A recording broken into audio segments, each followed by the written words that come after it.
تو پڑے خاک جل جائیں.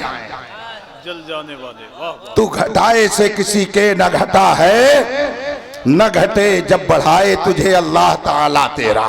احتجاج کا یہ بھی ایک طریقہ ہے کہ آپ کثرت سے نبی پر درود بھیجتے رہیے. احتجاج کا یہ بھی ایک طریقہ ہے کہ نبی کی سیرت کو اپنا لیجئے. اگر کوئی داڑھی سے جلتا ہے تو شاندار داڑھی رکھ لیجئے. ٹوپی رکھنے سے کوئی جلتا ہے عمدہ قسم کی ٹوپی لگانے لگیے. اگر کوئی کرتا پائجامہ سے جلتا ہے تو روزانہ کرتا پائجامہ شاندار طریقے سے پہنتے رکھیے. اور کہیے اگر برق و صیاد کی ضد یہی ہے بنائیں گے ہم بھی یہی آشیانہ. تم ہمارے نبی کی شان میں توہین کر کے یہ چاہتے ہو کہ ہمارے دلوں سے نبی کی عظمت ختم ہو جائے. تو گھٹائے سے کسی کے نہ گھٹا ہے نہ گھٹے جب بڑھائے تجھے اللہ تعالیٰ تیرا. اس لیے نوجوانوں اگر آپ چاہتے ہیں کہ ان دشمنان دین کے منصوبے خاک میں مل جائیں اور یہ دشمنان رسول جل جل بھن بھن کر مر جائیں تو اپنے نبی کا خوب زیادہ ذکر کرتے رہیے.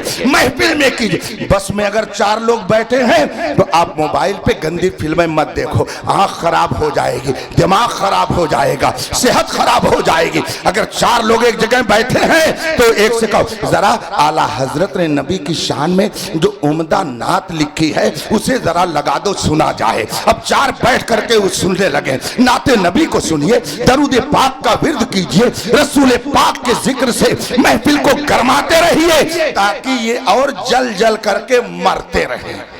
تو آپ یہ تو کرتے نہیں. آپ سے کہا جائے مسجدیں آباد کر تو آپ تو کرتے نہیں. پب جی اور پتہ نہیں کون کون سی گیم میں آپ پوری رات خرچ کر دیتے ہو اور آپ کہتے ہو کہ ایسا ہو رہا ہے ویسا ہو رہا ہے. جو کوئی جبے صافے میں آ جائے اس کے پیچھے چل دیتے ہو. آپ یہ دیکھتے نہیں ہو کہ یہ اپنا ہے کہ بیگانہ ہے. ہمارے علماء نے ہزاروں مرتبہ آپ سے بتایا کہ چمکتا جو نظر آئے وہ سب سونا نہیں ہوتا. اگر دنیا میں رہنا ہے تو کچھ پہچان پیدا کر, مگر ہر جبے صافے والے کو آپ دین کا امام سمجھ لیتے ہو. یوٹیوب پر جو آ جائے سمجھتے ہیں سب سے بڑا مولانا یہی ہے. جو تقریر کرنے لگے چینل پہ آ کر کے سمجھتے ہیں سب سے بڑا خطیب یہی ہے. وہ بیہودہ ایک پڑوسی ملک کا کتنے دنوں سے غلاظت پھیلا رہا ہے, کتنے لوگوں کا دماغ اس نے خراب کر دیا, مگر کوئی اس کی اس بیہودہ بکواس کو روکنے والا نہیں. اللہ کا غضب ایسا نازل ہوا کہ کینیڈا میں بیان جب دیا تو اس کی زبان سے غلاظت خود ہی نکل گئی اور پوری دنیا نے دیکھ لیا کہ کتنا بڑا ذلیل شخص ہے. اس نے اپنی تقریر میں کہہ دیا کہ نبی تو ایسے ان پڑھ تھے کہ صحابہ اگر غلط لکھ دیتے تھے تو نبی اس کو صحیح بھی نہیں کر پاتے تھے. معاذ اللہ رب العالمین. بتائیے یہ گستاخی کون کر رہا ہے؟ یہ ٹیکہ دھاری تو نہیں ہے, یہ ٹیکہ دھاری تو نہیں گستاخی کرنے والا ہے. یہ تو صافے میں رہتا ہے, داڑھی میں رہتا ہے, جبے میں رہتا ہے. پھر بھی آپ نہیں سمجھ پاتے ہیں کہ یہ جماعت یہ نبی کی وفاداروں کی جماعت نہیں ہے, یہ نبی کے غداروں کی جماعت ہے. اسی جماعت کے ذریعہ لوگوں کو حوصلہ ملتا ہے تو دوسرے لوگ ہمارے نبی کی توہین کرتے ہیں. بات بہت دور چلی گئی, باتیں ذہن میں بہت آتی رہتی ہیں. میں بغداد شریف میں دکان پہ جا رہا تھا, دیکھا تو ایک دکان کا 2 حصہ کیا ہوا ہے. ایک چائے خانہ ہے, دوسرا حصہ کتب خانہ ہے. میں کتب خانے کی طرف چلا گیا اور کتابیں میں نے دیکھنی شروع کی تو ایک کتاب پر میری نظر پڑی. اس کا نام تھا وصایا شیخ عبد القادر الجیلانی, یعنی حضور غوث پاک کی وصیتوں کی یہ کتاب ہے. حضور غوث پاک نے جو وصیت فرمائی اپنے ماننے والوں کی, وہ یہ کتاب اپنے ماننے والوں کو یہ کتاب ان وصیتوں پر مشتمل ہے. اوپر کورک پھٹا ہوا تھا. میں نے دکاندار سے اس کی قیمت پوچھی کہ یہ کتاب کتنے میں ہے. اس وقت کے اعتبار سے اس نے بتایا کہ 30,000 دینار کی یہ کتاب ہے. 30,000 دینار. یہ جنگ بندی کے کچھ دنوں کے بعد ہی میں گیا تھا تو آپ یہ مت سمجھے کہ 30,000 دینار تو بہت زیادہ, انڈین 200-250 روپیہ, یہ وہاں کی کرنسی کی پوزیشن ہو گئی تھی. میں نے وہ کتاب اس سے لے لیا. اوپر کا ورق بوسیدہ پھٹا ہوا، وہ میری طرف دیکھنے لگا۔ میں سمجھ گیا کہ یہ کیوں میری طرف تعجب سے دیکھ رہا ہے، اس لیے کہ اوپر کا ورق پھٹا ہو، کتاب کی قیمت میں بھی کمی نہ کرائے، وہ فوراً کتاب خرید لیے، کون آدمی ہے؟ لیکن میں نے کچھ کہا نہیں، میں نے کہا بہت عمدہ کتاب مجھے دے دیجئے۔ کتاب لے لیا، اور میں کتاب لینے کے بعد پہلے اس کا مطالعہ کرتا ہوں، اسٹڈی کرتا ہوں، پھر الماری میں رکھتا ہوں۔ میں نے اختلافی موضوع پر وہابیت کیا چیز ہے، نجدیت کیا چیز ہے، دیوبندیت کیا چیز ہے، قادیانیت کیا چیز ہے، غیر مقلدیت کیا چیز ہے، رافضیت کیا چیز ہے، خدا کا شکر 1000 سے زیادہ کتابوں کا میں نے مطالعہ کیا ہے۔ میں کتاب پڑھتا ہوں۔ کتاب میں نے خرید لی، لے کر قیام گاہ پر آیا، آستانے غوث پاک کے اندر ہی قیام تھا، اور اس کتاب کو میں نے پڑھنا شروع کیا۔ اس کے شروع میں عراق کے کسی پروفیسر نے ایک مقدمہ لکھا تھا، اس کے شروع میں کچھ باتیں لکھی تھی۔ اس میں ایک جگہ اس پروفیسر نے لکھا ہے کہ یوں تو پوری دنیا میں سیدنا شیخ عبد القادر جیلانی بڑے پیر صاحب کے ماننے والے پائے جاتے ہیں، پوری دنیا میں پائے جاتے ہیں، مگر اس میں لکھا تھا کہ پوری دنیا میں غوث پاک کے ماننے والے ہیں، مگر سب سے زیادہ عقیدت رکھنے والے کہاں کے لوگ ہیں؟ دنیا کے کس ملک کے لوگ سیدنا غوث پاک سے زیادہ محبت کرتے ہیں؟ تو اس میں اس نے پہلا نام افریقہ کا لیا اور کہا کہ افریقی ملک میں سیدنا غوث پاک کے ماننے والے بہت زیادہ ہیں، اور دوسرا نمبر اس نے ہندوستان کا لیا کہ ہندوستان کے مسلمان بھی غوث پاک سے بہت عقیدت رکھتے ہیں۔ میں نے جب یہ جملہ پڑھا تو فوراً مجھے بریلی کے احمد رضا یاد آ گئے، اس لیے کہ امام احمد رضا نے ہم کو جو دعا کا طریقہ بتایا تو اس میں کتنے پیارے انداز میں سکھایا کہ جب تم رب سے دعا کرو تو کہو قادری کر، قادری رکھ، قادریوں میں اٹھا، قدر عبد القادر قدرت نما کے واسطے۔ سیدنا غوث پاک رضی اللہ تعالی عنہ کے تعلق سے اعلیٰ حضرت نے کیا فرمایا؟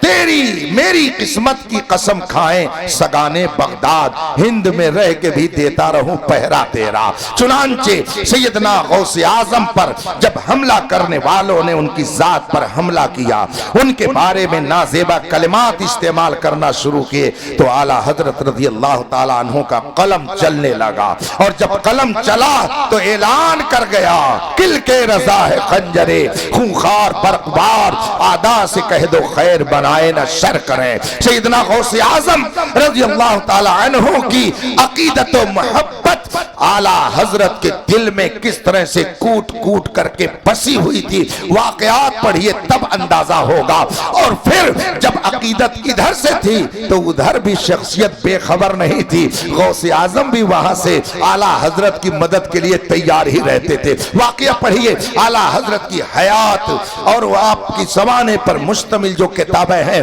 ان میں ایک کتاب ہے جس کا نام ہے حیات اعلیٰ حضرت ملک العلماء، علامہ ظفر الدین بہاری رحمۃ اللہ علیہ نے اس کتاب کو لکھا ہے۔ اس میں واقعہ لکھتے ہیں کہ اعلیٰ حضرت نے ایک موقع پر ایک مسئلے میں بہت زبردست دلیلوں سے باطل کا رد کیا، غلط بات کہنے والوں کا رد کیا، اور مخالفین دل ملا گئے، ان سے کچھ نہ بنا تو انہوں نے اعلیٰ حضرت کو شہید کرنے کا پلان بنا لیا۔ یہ واقعہ اسی کتاب میں لکھا ہوا ہے۔ اعلیٰ حضرت ایک دن نماز پڑھنے کے لیے مسجد جا رہے تھے۔ ہمارا نوجوان مسجد تو جانے کے لیے شاید قسم کھا بیٹھا ہے، اور جائے گا تو ہفتے میں ایک روز جمعہ کے دن جائے گا، اور وہ بھی ایسا لگتا ہے کہ جیسے کوئی لاٹھی لے کر کے کھڑا ہے کہ اگر سلام کے بعد مسجد میں رکے تو لٹھیائے جاؤ گے، اس لیے فوراً نکل کر کے بھاگو۔ جو ہی 2 رکعت پڑھی، سلام پھیرا، امام نے دعا مانگی، آدھی مسجد صاف ہو گئی، بڑے بوڑھے پڑے رہ گئے، اور یہ جناب پہنچ گئے بازار میں، اور کہیں گے کیا بتائیں مسلمانوں پہ بہت ظلم ہو رہا ہے۔ آپ خود اپنے اوپر ظلم کر رہے ہو تو دوسروں سے شکایت کیوں کرتے ہو؟ آپ کہتے ہو حضرت لوگ تو پرانی ہی بات بتاتے ہیں، وہی 1400 سال پرانی بات ان کے ذہن میں ہے، وہی یہ قوم کو بتاتے ہیں۔ قوم کہاں سے کہاں چلی گئی؟ یہ وہی 1400 سال پرانی بات۔ آپ مجھ سے بتائیے کہاں چلی گئی قوم؟ ذرا مجھ کو بتائیے تو، قارون کہاں چلا گیا؟ شداد کہاں چلا گیا؟ فرعون کہاں چلا گیا؟ نمرود کہاں چلا گیا؟ یہ بڑی بڑی دنیا کی پراپرٹی والی ذاتیں کہاں چلی گئیں؟ ابو جہل کہاں چلا گیا؟ عتبہ شیبہ کہاں چلے گئے؟ ابو لہب کہاں چلا گیا؟ ہندوستان میں آئیے، ابھی چند روز پہلے بہت بڑے پراپرٹی والے کہاں چلے گئے؟ یہ سب کے سب زمین میں دفن ہو گئے اور ان کا کوئی نام و نشان نہیں، مگر مصطفیٰ کے وفادار غوث اعظم کل بھی زندہ تھے، آج بھی زندہ ہے۔ خواجہ غریب نواز کل بھی زندہ تھے، آج بھی زندہ ہے۔ مخدوم پاک کل بھی زندہ تھے، آج بھی زندہ ہے۔ صابر پیا کلیری کل بھی زندہ تھے، آج بھی زندہ ہے۔ امام احمد رضا کل بھی زندہ تھے اور آج بھی زندہ ہے۔ تاج الشریعہ کل بھی زندہ تھے اور آج بھی زندہ ہے۔ ہمارا نوجوان کہتا ہے دنیا بہت آگے بڑھ گئی، کتنی آگے بڑھ گئی ذرا بتائیے تو۔ انسان دنیا میں آتا ہے اپنی مرضی سے، کس نے بھیجا؟ اسلامی عقیدہ کیا ہے ابھی میں نے بتایا، خدا نے دیا۔ زندگی کون دیتا ہے؟ خدا دیتا ہے۔ موت کون دیتا ہے؟ خدا دیتا ہے۔ آپ آئے خدا کی مرضی سے اور جائیں گے خدا کی مرضی سے۔ قرآن فرماتا کنتم امواتا، تم کچھ نہیں تھے، تمہارا کوئی وجود نہیں تھا، فاحیاکم، اللہ نے تمہیں زندہ کیا۔ کچھ نہیں تھے تمہیں زندہ کیا۔ کنتم امواتا فاحیاکم، اس نے تمہیں زندہ کیا۔ ثم یمیتکم، پھر تمہیں موت دے گا۔ تو ایک زندگی اور ایک موت، دونوں کے بیچ میں یہ کتنے دن تک یہاں رہنا ہے؟ کتنے دن تک رہنے کے لیے دنیا میں آئے؟ حدیث سے پوچھو۔ رسول پاک کا ارشاد ہے، میرے آقا صلی اللہ علیہ وسلم نے فرمایا ہے اعمار امتی ما بین 60 الی 70، میری امت کے اکثر لوگوں کی عمریں 60 سے 70 سال کے بیچ ہوں گی۔ کم لوگ ہوں گے جو بہت لمبی عمر پائیں گے، اور جو لمبی عمر پائیں گے خدا کی طرف سے اس میں کوئی نہ کوئی حکمت ہوگی، یا تو وہ عبرت بنے گا یا نصیحت بنے گا یا لوگوں کے لیے فیض کا ذریعہ بنے گا۔ لمبی عمر جو پائیں گے کوئی نہ کوئی حکمت ہوگی۔ بہت بدماشی کیا ہوگا، بڑھاپا دیکھ لے تاکہ لوگ نصیحت حاصل کریں۔ بڑا علم و فضل والا ہے، لمبی عمر پا جائے تاکہ لوگ فیض حاصل کریں۔ دونوں کو آپ دیکھ سکتے ہیں، ادھر کا نام نہیں لوں گا، لیکن وہ ذات کی جو بڑی لمبی عمر پا کر کے ابھی باحیات فیض و برکات بانٹ رہے ہیں، وہ میرے محدث کبیر علامہ ضیاء المصطفیٰ کی ذات ہے۔ شہزادے صدر الشریعہ ہیں وہ، ممتاز الفقہ ہیں وہ، امیر المومنین فی الحدیث ہیں وہ، آقائے نعمت ہیں وہ، اللہ کی عظیم نعمت ہیں، اعلیٰ حضرت کے فضل و کمال کا جلوہ ہیں، سرکار مفتی اعظم ہند کے عشق کا پیکر ہے، حضور حافظ ملت نور اللہ مرقدہ کے فضل و کمال کے امین ہیں۔ ان کی عمر اس وقت 93 سال ہے، مگر دل و دماغ ویسے ہی کام کر رہا ہے۔ کوئی مسئلہ پوچھے فوراً بتا دیں گے، کوئی بات پوچھی جائے فوراً بتائیں گے، حدیث پوچھی جائے فوراً بتائیں گے، اس کی شرح پوچھی جائے فوراً بتائیں گے۔ 93 سال کی عمر کو پہنچ کر کے آج بھی اپنے دل و دماغ کو جو صحیح رکھ کر کے دین کی خدمت کر رہا ہے، اس ذات کا نام علامہ ضیاء المصطفیٰ ہے۔ پورے ہندوستان کے اندر سب سے بڑے جو عالم ہے، اس عالم کا نام محدث کبیر علامہ ضیاء المصطفیٰ ہے۔ اپنے بزرگوں کا نام یاد رکھیے، اس لیے کہ جب ان کا یاد رہے گا نام تو کوئی آپ سے پوچھے گا کہ آپ کدھر سے تعلق رکھتے ہو، کن علماء سے، تو اگر ان بزرگوں کا نام بتاؤ گے تو ہم جیسے لوگ سمجھ جائیں گے کہ سنی ہے، یہ نیک ہے، اس کا عقیدہ صحیح ہے۔ اپنے بڑوں کا نام یاد رکھو، ان کی عظمت اپنے دل میں رکھو، اور یہ جو کرکٹر اور پرکٹر پائے جاتے ہیں، آپ ان کی ہسٹری کو جو زبان پہ جاری کیے رہتے ہو، اس کو چھوڑو، اپنے اسلاف کے ناموں کو اپنی زبان پہ جاری کرو۔ رسول پاک فرماتے ہیں میری امت میں اکثر لوگوں کی عمریں 60 سے 70 سال کے درمیان، کچھ نہیں تھے آئے اور ایک دن جائیں گے۔ رہیں گے کتنے دن؟ 60 سے 70 سال، یاد رکھیے گا۔ کم لوگ ہوں گے جن کی عمر لمبی ہوگی۔ آئے خدا کی مرضی سے، جائیں گے۔ اب یہ جو 70 سال رہنا ہے، ہاں یہی امتحان ہے۔ اب اس میں دو چیز ہے، یا تو اپنی مرضی سے رہو یا خدا کی مرضی سے رہو۔ آئے خدا کی مرضی سے، جائیں گے خدا کی مرضی سے، رہیں گے اپنی مرضی سے۔ کہتے نئی دنیا ہے، نیا زمانہ ہے، نئی دنیا ہے، نیا زمانہ ہے، تو جب مر جائیے تو وصیت کر کے جائیے گا کہ بینڈ باجا لا کے دروازے پہ بجانا اور کرسی پہ بیٹھانا اور ٹائی آئی کیٹ پیٹ لگا کر کے پھر بجاتے ناچتے ہوئے لے کر کے قبر میں چلے جانا، تب سمجھیں کہ نئی دنیا ہے۔ لیکن جب انسان مرنے لگتا کہتا ہے امام صاحب کو بلاؤ، حافظ جی کو بلاؤ، مولوی صاحب کو بلاؤ، مولانا، کس لیے؟ ارے کہہ دو سورہ یاسین پڑھے، تو اب سورہ یاسین سے بھی محبت پیدا ہو جاتی ہے، الحمد سے بھی محبت پیدا ہو جاتی ہے۔ تب تو کہتے ہیں قرآن شریف صدقہ کر دلاؤ، کچھ صدقہ کرو، کچھ خیرات کرو۔ مرنے لگتا ہے تو گھر والے لا کر کے اس کو اناج چھلاتے ہیں، کیا؟ ارے دے دو، کچھ دے دو، اس کا مطلب اس نے زندگی میں دیا نہیں، اب دے دو۔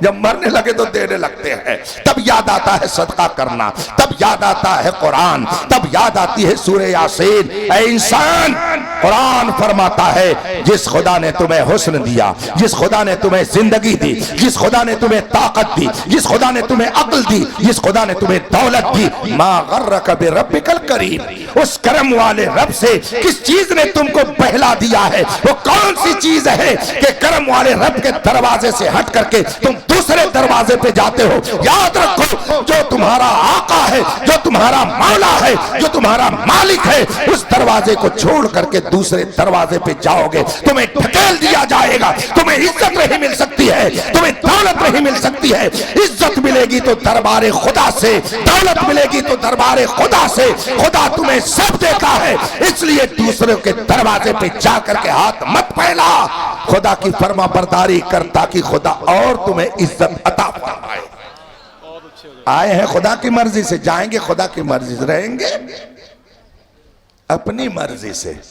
تو جب اپنی مرضی سے رہو گے تو ٹھوکے جاؤ گے، اپنی مرضی سے رہو گے پیٹے جاؤ گے، اور اگر خدا کی مرضی سے رہو گے تو حفاظت میں رہو گے۔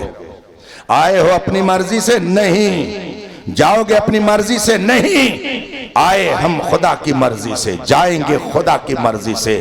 تو یہ تہیہ کر لیجئے کہ دنیا میں رہیں گے بھی تو خدا کی مرضی سے۔